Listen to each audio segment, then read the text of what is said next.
He paka peke lala o Puʻuhonua O Hōnaunau, kahi e mālama ia I ka moʻau kala Hawaii koʻikoʻi I pili I kēia manaʻo o ka puʻuhonua. In the old days, the people were rigidly controlled by laws they called kapu. Breaking the kapu was so serious, the penalty was usually death.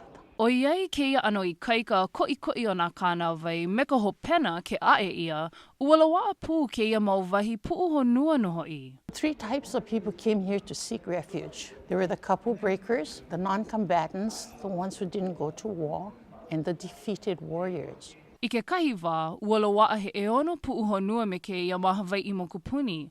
O ka mea e o koʻa ai o Hōnaunau no naʻe, o ia ke ano paʻakiki o ka hoʻea ana aku I leila. The islands were divided into districts. Each district was ruled by a chief. Each chief had his own puʻuhonua. When you got into trouble, you went to the closest one. In other areas, they may enter the puʻuhonua from land.